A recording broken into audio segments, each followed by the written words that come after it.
ಎಲ್ರಿಗೂ ನಮಸ್ಕಾರ, ಶುಭ ಮಧ್ಯಾಹ್ನ. ನಾನು ಲಕ್ಷ್ಮೀ ಜಾನ್ಸಿ ಭಟ್. ನಾನಿವತ್ತು ಅಮೂಲ್ ಕನ್ನಡ ಪೇಜ್ಗಾಗಿ poha jack seeds cheese cutlet ಅಂತ ಅಂದರೆ ಅವಲಕ್ಕಿ ಮತ್ತು ಹಲಸಿನ ಬೀಜವನ್ನು ಉಪಯೋಗಿಸಿ ಒಂದು ಕಟ್ಲೆಟ್ ಮಾಡೋದನ್ನು ಸುಲಭವಾಗಿ ಮಾಡೋದು ಹೇಗೆ ಅಂತ ತೋರಿಸ್ತೀನಿ. ಸ್ವಲ್ಪ ನಾನು 12 ಗಂಟೆಗೆ ಮಾಡ್ತೀನಿ ಅಂದಿದ್ದೆ. ಅನಿವಾರ್ಯ ಕಾರಣಗಳಿಂದಾಗಿ ಸ್ವಲ್ಪ ಒಂದು 10 ನಿಮಿಷ ಲೇಟ್ ಆಯಿತು, ಕ್ಷಮೆ ಇರಲಿ. ನಾನೀಗ ಅಮೂಲ್ ಪ್ರಾಡಕ್ಟ್ ಅಲ್ಲಿ ಯಾವ್ದಾದನ್ನ ಉಪಯೋಗಿಸ್ತಾ ಇದ್ದೀನಿ ಅಂತ ನೋಡೋಣ ಬನ್ನಿ. ನೋಡಿ, ಅಮೂಲ್ ಅವಲಕ್ಕಿ, ಆರ್ಗ್ಯಾನಿಕ್ ಅವಲಕ್ಕಿ ಇದೆ. ಹಾಗೆ ಅಮೂಲ್ ಕಡಲೆ ಹಿಟ್ಟಿದೆ, ಕಡಲೆ ಹಿಟ್ಟಿದೆ. ಹಾಗೆ ಅಮೂಲ್ ಚೀಸ್ ಅನ್ನ ಬಳಸ್ತಾ ಇದ್ದೀನಿ. ನಾನು ಸ್ಲೈಸ್ ಚೀಸ್ ಬದಲಿಗೆ ಇದು ಮೊಜರೆಲ್ಲಾ ಚೀಸ್ ಅನ್ನ ಉಪಯೋಗಿಸ್ತಾ ಇದ್ದೀನಿ.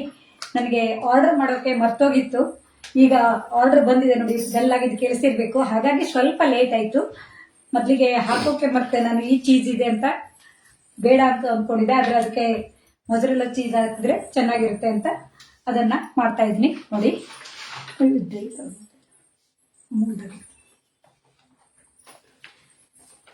ಈಗ ಅದನ್ನ ಉಪಯೋಗಿಸಿ ಮಾಡೋದು ಹೇಗೆ ಅಂತ ತೋರಿಸ್ತೀನಿ. ಹಾಗೆ ಈಗ ಇದಕ್ಕೆ ನಾನು ಸಾಮಗ್ರಿ ಯಾವ್ದನ್ನ ತಗೊಂಡಿದ್ದೀನಿ ಅಂತ ನೋಡೋಣ ಬನ್ನಿ. ಇದಕ್ಕೆ ನಾನು ಅಮೂಲ್ ಅವಲಕ್ಕಿಯನ್ನ ಒಂದು 10 ನಿಮಿಷ ನೆನೆಸ್ಬಿಟ್ಟು ಅದನ್ನ ನೀರು ಬಸ್ದು ಈ ರೀತಿಯಾಗಿ ಉದುರಾಗಿ ಮಾಡೋಕೆ ಇಟ್ಕೊಂಡಿದ್ದೀನಿ.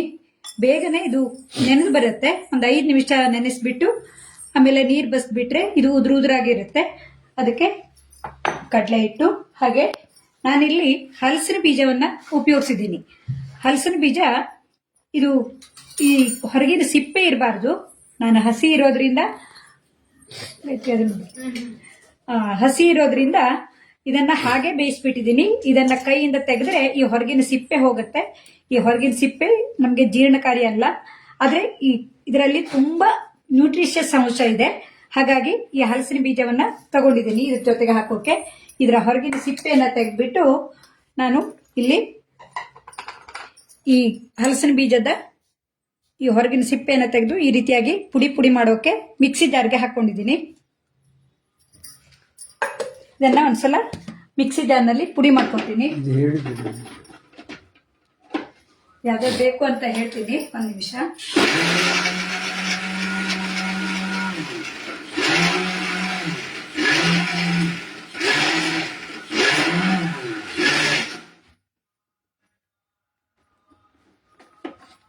ನೋಡಿ, ಇದು ಈಗ ಮುದ್ದೆ ಅಂತ ಆಗುತ್ತೆ. ಈ ಹಲಸಿನ ಬೀಜ ಈ ರೀತಿ ಬೇಯಿಸಿಟ್ಕೊಂಡು ನಾವು ಬೇರೆ ಬೇರೆ ರೀತಿದೆಲ್ಲ ಅಡುಗೆಗೆ ಉಪಯೋಗಿಸ್ಕೊಂಡ್ರೆ ತುಂಬಾ ರುಚಿಯಾಗಿರುತ್ತೆ ಮತ್ತೆ ನ್ಯೂಟ್ರಿಷಿಯಸ್ ಅಂಶವನ್ನ ಹೊಂದಿರುತ್ತೆ. ಹಾಗಾಗಿ ಈಗ ಸೀಸನ್ ಆಗಿರೋದ್ರಿಂದ ಈ ಹಲಸಿನ ಬೀಜವನ್ನ ಎಸಿದೆ ಅದನ್ನ ಎತ್ತಿಟ್ಕೊಳ್ಳಿ. ಅದನ್ನ ಜಜ್ಜಿ ಫ್ರೀಜರ್ನಲ್ಲಿ ಇಟ್ಕೊಂಡ್ರೆ ತುಂಬಾ ದಿನಗಳ ತನಕ ಇರುತ್ತೆ. ಹಾಗೆ ಇದ್ರ ಜೊತೆಗೆ ನಾನು ಈರುಳ್ಳಿ, ಎಳ್ಳು ಮತ್ತೆ ಹಸಿ ಮೆಣಸನ್ನ ಇದ್ರ ಜೊತೆಗೆ ಸಣ್ಣದಾಗಿ ಹೆಚ್ಚಿಟ್ಕೊಂಡಿದ್ದೀನಿ. ಪರಿಮಳಕ್ಕಾಗಿ ಕರಿಬೇವನ್ನ ತಗೊಂಡಿದ್ದೀನಿ. ಇದಕ್ಕೆ ನೀವು ಯಾವ್ದು ಬೇಕಿದ್ರೂ ಹಾಕೋಬಹುದು. ಕರಿಯೋಕೆ ಅದು ಫ್ರೈ ಮಾಡೋಕೆ ಎಣ್ಣೆ ಬೇಕಾಗತ್ತೆ. ಹಾಗೆ ಚೀಸ್ ಬೇಕಾಗತ್ತೆ. ಚೀಸನ್ನ ತುರಿದಿಟ್ಕೊಂಡಿದ್ದೀನಿ.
ಚೀಸನ್ನು ತುರಿದಿಟ್ಕೊಂಡಿದ್ದೀನಿ.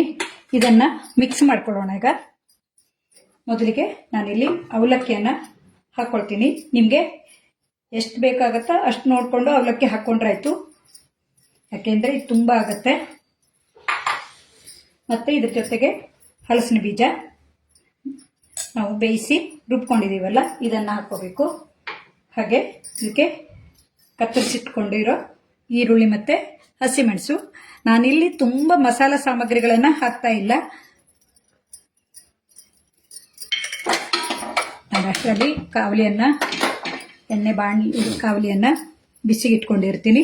ಹಾಗೆ ಇದಕ್ಕೆ ಪರಿಮಳಕ್ಕಾಗಿ ಕರಿಬೇವನ್ನು ಹಾಕೋತೀನಿ.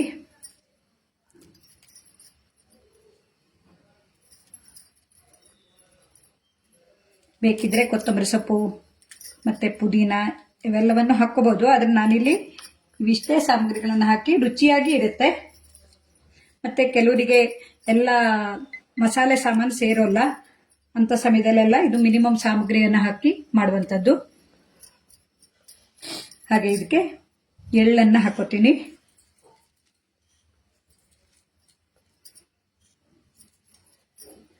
ಹಾಗೆ ರುಚಿಗೆ ತಕ್ಕಷ್ಟು ಉಪ್ಪು,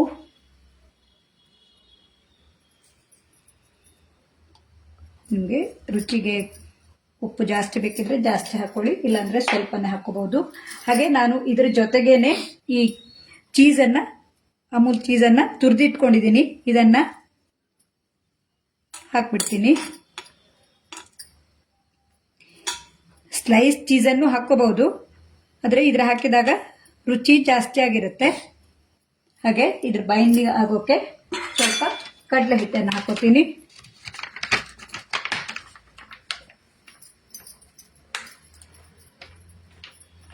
ನೋಡಿಕೊಂಡು ಹಾಕ್ಕೊಂಡ್ರಾಯ್ತು. ಇವೆಲ್ಲವನ್ನ ಈಗ ಮಿಶ್ರ ಮಾಡ್ಕೋಬೇಕು. ಎಣ್ಣೆ ಕಡೆಗೆ ಹಾಕೋದು. ನೀರನ್ನು ಸೇರಿಸದೇನೆ ನಾವು ಇದನ್ನ ಈ ರೀತಿಯಾಗಿ ಉಂಡೆ ಕಟ್ಟುವ ಹದಕ್ಕೆ ಮಾಡ್ಕೋಬೇಕು. ಯಾಕೆಂದ್ರೆ ನೀರಿದ್ರೆ ನಮಗೆ ತಟ್ಟುವಾಗ ಕಷ್ಟ ಆಗತ್ತೆ. ಇದನ್ನ 2-3 ವಿಧದಲ್ಲಿ ಮಾಡ್ತಾರೆ. ನಾನು ಸುಲಭವಾಗಿ ಮಾಡುವಂತ ವಿಧಾನವನ್ನ ತೋರಿಸ್ತಾ ಇದ್ದೀನಿ.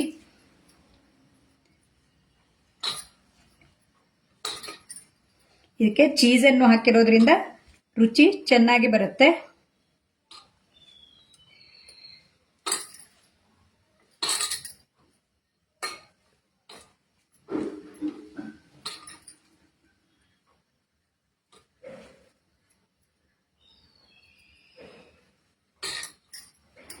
ಇದೇ ಹಿಟ್ಟಲ್ಲಿ ನಾವು ರೊಟ್ಟಿ ಅಂತೇನು ತಟ್ಕೋಬಹುದು. ರೊಟ್ಟಿಯಾಗೆ ತಟ್ಟಿದ್ರೂ ಚೆನ್ನಾಗಿರುತ್ತೆ.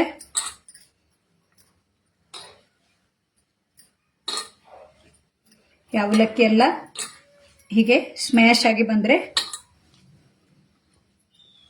ಮುದ್ದೆ ಅಂತಾಗಿ ಚೆನ್ನಾಗಿರುತ್ತೆ. ನಿಮ್ಮ ಖಾರ ಮತ್ತು ಪರಿಮಳಕ್ಕೆ ಯಾವ್ದು ಬೇಕಿದ್ರೂ ನೀವು ಹೆಚ್ಚು ಕಡಿಮೆ ಮಾಡ್ಕೋಬಹುದು.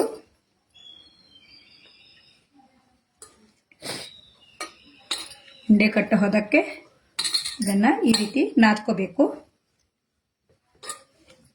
ಈಗಾಗಲೇ ಹಲಸಿನ ಬೀಜದಿಂದ ಏನೆಲ್ಲ ಮಾಡ್ಬೋದು ಅನ್ನೋದನ್ನ ಹಲವಾರು ಜನರು ತೋರಿಸಿದ್ದಾರೆ.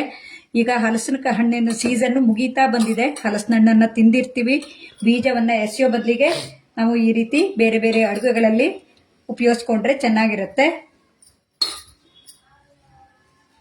ಅವಲಕ್ಕಿ ಮನೆಯಲ್ಲಿ ಇದ್ದೇ ಇರುತ್ತೆ. ಈರುಳ್ಳಿ ಬೇಡ ಅಂದರೆ ಈರುಳ್ಳಿ ಹಾಕ್ತೇನೆ ನಾವು ಇದಕ್ಕೆ ಶುಂಠಿ, ಇಂಗು, ಜೀರಿಗೆ ಇಂಥವನ್ನೆಲ್ಲ ಸೇರಿಸ್ಕೋಬಹುದು. ಇದು ಮುದ್ದೆ ಆಗೋ ತನಕ ನಾದ್ಕೋಬೇಕು. ಸ್ವಲ್ಪ ಎಣ್ಣೆಯನ್ನು ಹಾಕ್ಕೊಂಡ್ರೆ ರುಚಿ ಚೆನ್ನಾಗಿರುತ್ತೆ. ಇದು ನಮಗೆ ಕೈಗೂ ಅಂಟ್ಕೊಳ್ಳಲ್ಲ.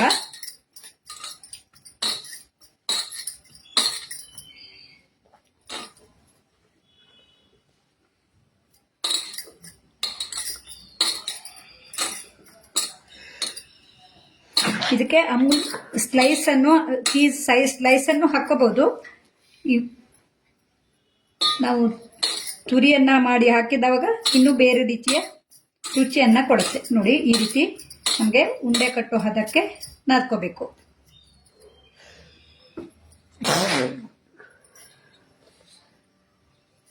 ಎಲ್ಲರೂ ಅಡುಗೆ ಮಾಡೋ ಬ್ಯುಸಿಯಲ್ಲಿದ್ದೀರೇನೋ, ನನಗೂ ಯಾರಿಗೂ ಹೇಳೋಕೆ ಆಗಿರಲಿಲ್ಲ ನಾನು ಲೈವ್ ಬರ್ತಾ ಇದ್ದೀನಿ ಅಂತ. ನನಗೆ ಈ ಹಲಸಿನ ಬೀಜ ಇದು ತಾಜಾ ಸಿಕ್ಕಿದ್ದು ಹೇಗೆ ಅಂದರೆ, ನಾನಿವತ್ತು ಹಲಸಿನಕಾಯಿ ಹಪ್ಪಳ ಮಾಡೋಕೆ ಟೆರೆಸ್ ಮೇಲೆ ಹೋಗಿದ್ದೆ. ಹಾಗಾಗಿ ಅದರಲ್ಲೂ ಸ್ವಲ್ಪ ಹೋಯ್ತು. ಇಲ್ಲೇ ನಮ್ಮನೆ ಪಕ್ಕದಲ್ಲಿ ನಿವೇದಿನಿ ಅಂತ ಒಬ್ಬರು ಪರಿಚಯ ಆಗಿತ್ತು. ಅವ್ರ ಮನೆಯಲ್ಲಿ ತಾಜಾ ಹಲಸಿನಕಾಯಿ ಇತ್ತು. ಆ ಹಲಸಿನಕಾಯಿಯನ್ನ ನಿನ್ನೆ ಚಿಪ್ಸ್ ಮಾಡೋಕೆ ನೋಡಿದೆ, ಚಿಪ್ಸ್ ಮಾಡೋಕೆ ಬಂದಿಲ್ಲ, ಸ್ವಲ್ಪ ಮೆದುವಾಗಿ ಬಂತು. ಹಾಗಾಗಿ ಅದನ್ನು ಹಪ್ಪಳ ಮಾಡಿದೆ. ಹಾಗೆ ಬೇರೆ ಬೇರೆ ಅಡುಗೆಗಳಲ್ಲಿ ಚಕ್ಕೆ ಪಲ್ಯ, ಅದರದ್ದು ಪಲ್ಯ, ಮತ್ತು ಇವತ್ತು ಅದರದ್ದೇ ರೊಟ್ಟಿ ಇತ್ತು, ಹಲಸಿನಕಾಯಿದೆ. ಈ ರೀತಿ ನೋಡಿ ಮುದ್ದೆ ಆಗೋ ತನಕ ಕಲಿಸ್ಕೋಬೇಕು. ಕೈಯನ್ನು ಸ್ವಲ್ಪ ತೊಳ್ಕೊ ಬರ್ತೀನಿ.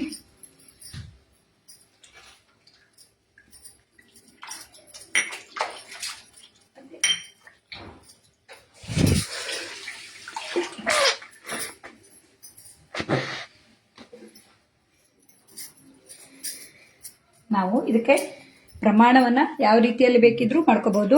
ನಾನು ಕಾವಲಿಯನ್ನು ಬಿಸಿ ಮಾಡ್ಕೊಂಡಿದ್ದೀನಿ.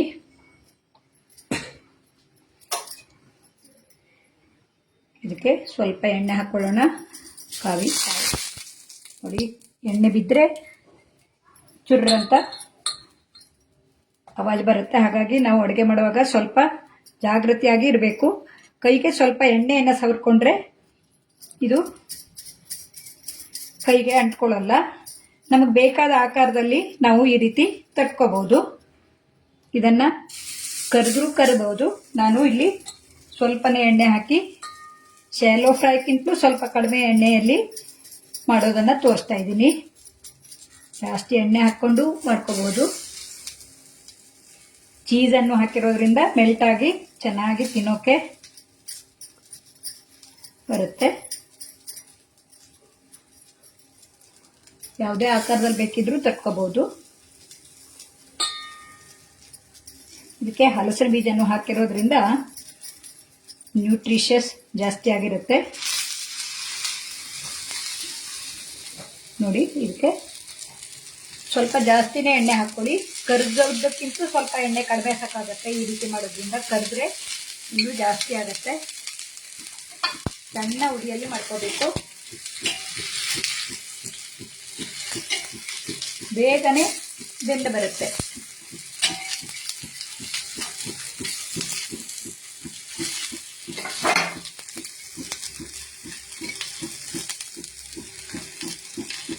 ನೋಡಿ, ಒಂದೇ ಚಮಚ ಎಣ್ಣೆ ಸಾಕಾಗಿದೆ. 1 ಅಥವಾ 2 ಚಮಚ ಎಣ್ಣೆಯಲ್ಲಿ ಇದು ಚೆನ್ನಾಗಿ ಬೆಂದು ಬರುತ್ತೆ. ಇದಕ್ಕೆ ಈರುಳ್ಳಿನೂ ಹಾಕಿರೋದ್ರಿಂದ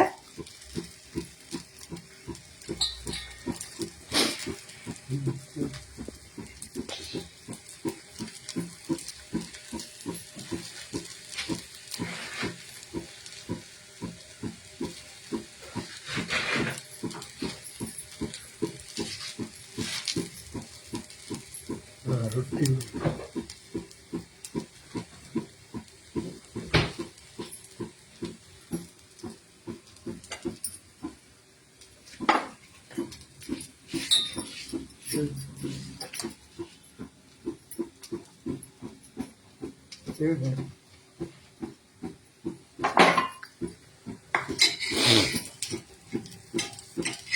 2 ಕಡೆ ಕೆಂಪಗಾಗಿ ಬರಬೇಕು.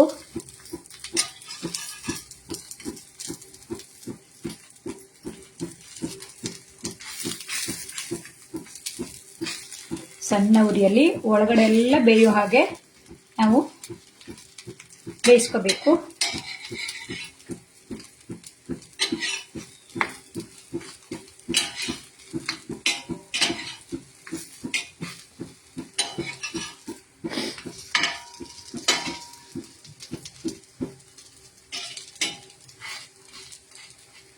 ಈರುಳ್ಳಿ ಹಾಕೋದ್ರಿಂದ ಈರುಳ್ಳಿ ಪರಿಮಳ ಬರುತ್ತೆ. ನಾವು ಈರುಳ್ಳಿ ಬೇಡ ಅಂದರೆ ಮೊದಲೇ ಹೇಳಿದಾಗೆ ಶುಂಠಿ, ಜೀರಿಗೆ, ಹಿಂಗು ಇವನ್ನೆಲ್ಲ ಹಾಕೋಬಹುದು. 2 ಕಡೆ ಚೆನ್ನಾಗಿ ಬೇಯೋ ತನಕ. ನಾವು ದಪ್ಪನಾಗಿ ಮಾಡಿಕೊಂಡ್ರೆ ಒಳಗಡೆ ಬೇಯೋದಿಲ್ಲ. ಹಾಗಾಗಿ ಆದಷ್ಟು ತೆಳುವಾಗಿ ಮಾಡಿಕೊಂಡು, ಇಲ್ಲಾಂದ್ರೆ ನಾವು ಕರೆದ್ರೆ 2 ಕಡೆ ದಪ್ಪನಾಗಿದ್ರು ಬೆಂದು ಬರುತ್ತೆ. ನಾನು ಕರಿಯೋ ಬದಲಿಗೆ ಸ್ವಲ್ಪನೇ ಎಣ್ಣೆಯಲ್ಲಿ ಈ ರೀತಿ ಕಟ್ಲೆಟನ್ನು ಮಾಡಿ ತೋರಿಸ್ತಾ ಇದ್ದೀನಿ.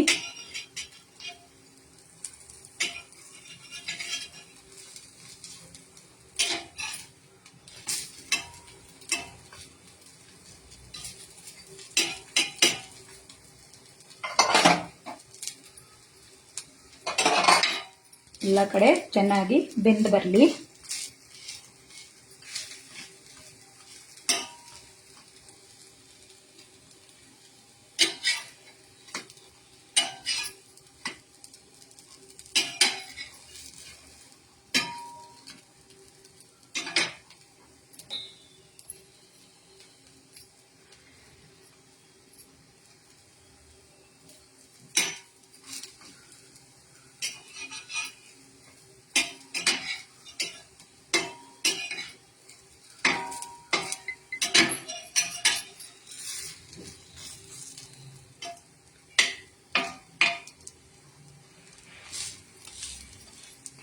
ಚೆನ್ನಾಗಿ ಬೆಂದು ಬರಬೇಕು.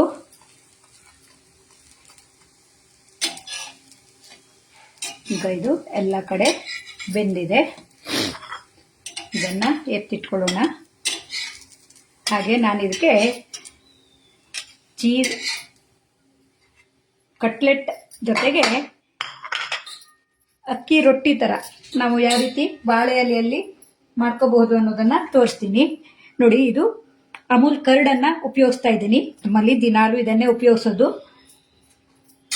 ಅಮೂಲ್ ಕರ್ಡನ್ನು ಇದ್ರ ಜೊತೆಗೆ ಸ್ವಲ್ಪ ಹಾಕ್ಕೊಂಡು ಸ್ವಲ್ಪ ತೆಳುವಾಗೋ ತನಕ ಕಲಿಸ್ಕೋಬೇಕು. ನಾನಿಲ್ಲಿ ಮೊದಲಿಗೆ ಈ ಕಟ್ಲೆಟ್ಗಾಗಿ ಮಾಡ್ಕೊಂಡಿರೋದ್ರಿಂದ ಸ್ವಲ್ಪ ದಪ್ಪನಾಗಿ ಕಲಿಸ್ಕೊಂಡಿದ್ದೆ. ಈಗ ರೊಟ್ಟಿಗಾಗಿ ಅಂದರೆ ಸ್ವಲ್ಪ ತೆಳು ಮಾಡ್ಕೋಬೇಕು. ಇದಕ್ಕೆ ಮೊಸರನ್ನ ಹಾಕೋಬೇಕು, ಆವಾಗ ರುಚಿ ಜಾಸ್ತಿ ಆಗಿರುತ್ತೆ. ಅಮೂಲ್ ಮೊಸರನ್ನ ಹಾಕ್ಕೊಂಡ್ರೆ ಕಟ್ಲೆಟ್ ಬೇಡ, ನಮಗೆ ಎಣ್ಣೆನೇ ಬೇಡ ಅನ್ನೋರಿಗೆ ಇದೊಂದು ಮಾಡಿ ತೋರಿಸೋಣ ಅಂತೇಳಿ ಇದನ್ನು ನಾನು ನಿಮಗೆ ಹಂಚ್ಕೊಳ್ತಾ ಇದ್ದೀನಿ. ಇದನ್ನು ಇನ್ನೊಂದು ಸ್ವಲ್ಪ ನೀರು ಹಾಕೊಳ್ಳೋಣ.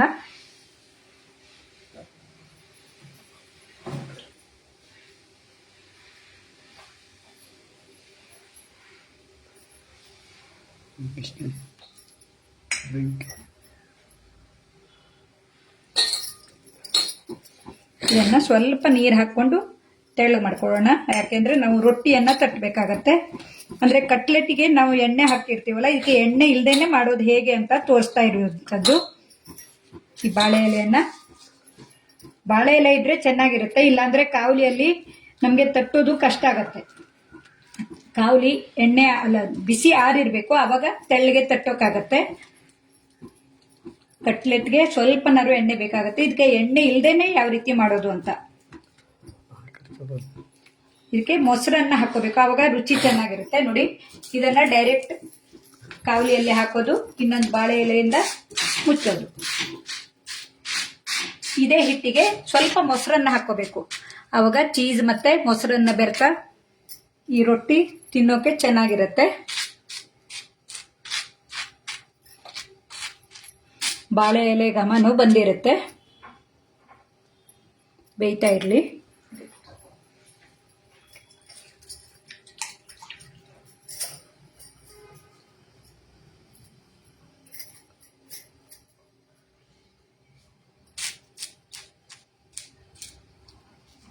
ಇದನ್ನು ಈ ರೀತಿ ಮಗ್ಗಿ ಹಾಕ್ಕೋಬೇಕು. ಈ ಬಾಳೆ ಎಲೆ ಘಮ ಇರುವಂಥ ಈ ಕಟ್ಲೆಟ್ ಹಿಟ್ಟೆ ನಾವು ಅಕ್ಕಿ ರೊಟ್ಟಿ ಮಾಡಿದಾಗೆ ಪೋಹ ಮತ್ತು ಚೀಸ್ ಹಾಕಿರುವಂತಹ ರೊಟ್ಟಿಯಾಗಿರುತ್ತೆ. ಎಣ್ಣೆ ಇಲ್ಲದೇನೆ ತೋರಿಸೋದು ಅಂತ ಇದನ್ನು ತೋರಿಸ್ತಾ ಇದ್ದೀನಿ.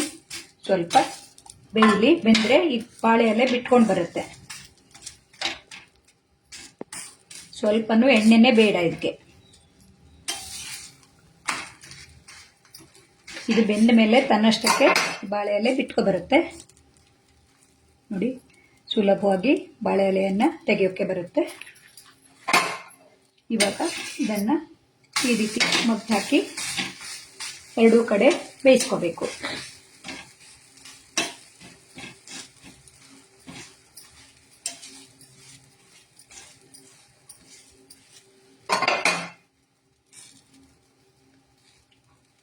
ಬೆಂದ ನಂತರ ನೋಡಿ ತನ್ನಷ್ಟಕ್ಕೆ ತೆಗೆಯೋಕೆ ಬರುತ್ತೆ. ಸ್ವಲ್ಪ ಗಡಿಬಿಡಿ ಆಯಿತು, ಆಚೆ ಹಿಡ್ಕೊಂತು ಅಷ್ಟೇ.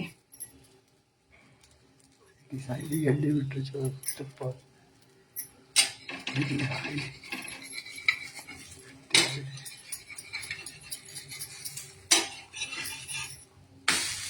ಸಣ್ಣ ಉರಿಯಲ್ಲಿ ಮಾಡ್ಕೋಬೇಕು. ನಾವು ಚೀಸ್ ಮತ್ತೆ ಮೊಸರನ್ನ ಹಾಕಿರೋದ್ರಿಂದ ಬಣ್ಣ ಈ ರೀತಿಯಾಗಿ ಬಂದಿರುತ್ತೆ.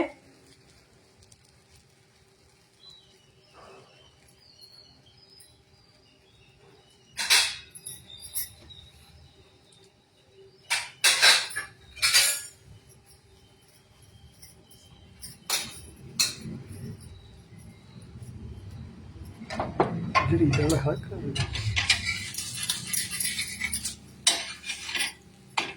ನೋಡಿ, ಎರಡು ಕಡೆ ಚೆನ್ನಾಗಿ ಬೆಂದಿದೆ. ಗೌರಿಯನ್ನ ಆರಿಸ್ತೀನಿ.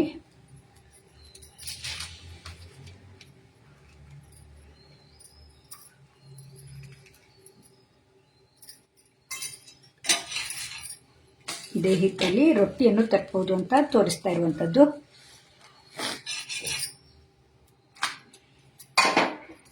ನೋಡಿ, ಎಣ್ಣೆ ಇಲ್ಲದೇನು ನಾವು ರೊಟ್ಟಿ ತಟ್ಕೋಬಹುದು. ಇಲ್ಲಾಂದ್ರೆ ಸ್ವಲ್ಪ ಎಣ್ಣೆ ಹಾಕಿ ಈ ರೀತಿ ಕಟ್ಲೆಟ್ ಮಾಡ್ಕೋಬಹುದು.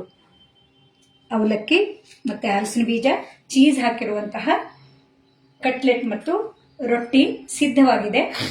ನೀವು ಒಮ್ಮೆ ಮಾಡಿ ನೋಡಿ. ಹಾಗೆ ಇದರಲ್ಲೂ ಇನ್ನೂ ಏನೆಲ್ಲ ಬದಲಾವಣೆ ಮಾಡಬಹುದು ಅಥವಾ ನೀವು ಯಾವ್ಯಾವ ರೀತಿ ಮಾಡ್ತೀರಿ ಅನ್ನೋದನ್ನು ಹಂಚ್ಕೊಳ್ಳಿ. ಯಾಕೆಂದ್ರೆ ಒಬ್ಬೊಬ್ಬರ ವಿಧಾನ ಒಂದೊಂದು ರೀತಿಯಲ್ಲಿ ಇರುತ್ತೆ. ನಾನು ಮಾಡೋ ವಿಧಾನವನ್ನ ತೋರಿಸ್ತಾ ಇದ್ದೀನಿ, ನಿಮಗೂ ಇಷ್ಟ ಆಗಿರಬಹುದು. ಹಾಗೆ ಈ ಅಮೂಲ್ ಕನ್ನಡ ಪೇಜ್ನಲ್ಲಿ ಲೈವ್ ಅಡುಗೆ ಮಾಡೋಕೆ ಅವಕಾಶ ಕೊಟ್ಟರಂತ ಅಮೂಲ್ ಕನ್ನಡ ಪೇಜ್ನಲ್ಲಿ ಯಾರ್ಯಾರು ಇದ್ದೀರೋ ಅವರಿಗೆಲ್ಲ ಥ್ಯಾಂಕ್ಸ್ ಹೇಳ್ತಾ, ನಮಗೆ ನೇರವಾಗಿ ಸಂಪರ್ಕದಲ್ಲಿರುವವರು ನಂದಿನಿ ಮತ್ತು ಸಮೀರ್ ಅವರು, ಐಶ್ವರ್ಯ ಅನ್ನೋರು ಇದ್ದಾರೆ ಅಂತ ಹೇಳಿ ಕೇಳಿದ್ದೀನಿ. ಎಲ್ರಿಗೂ ತುಂಬಾ ಧನ್ಯವಾದವನ್ನ ಹೇಳ್ತಾ, ಲೈವಲ್ಲಿ ಯಾರು ಬರ್ಲಿಕ್ಕಾಗಿಲ್ಲ, ಹೆಚ್ಚಾಗಿ ಯಾರು ನೋಡ್ತಾ ಇದ್ದಾಗ ಅನಿಸಿಲ್ಲ. ಇಲ್ಲಾಂದ್ರೆ ಇದಕ್ಕೆ ಆಮೇಲೆ ನೋಡಬಹುದು. ನಿಮ್ಮೆಲ್ಲರ ಪ್ರೋತ್ಸಾಹಕ್ಕಾಗಿ ಧನ್ಯವಾದವನ್ನ ಹೇಳ್ತಾ ಈ ವಿಡಿಯೋವನ್ನ ಮುಗಿಸ್ತಾ ಇದ್ದೀನಿ. Thank you.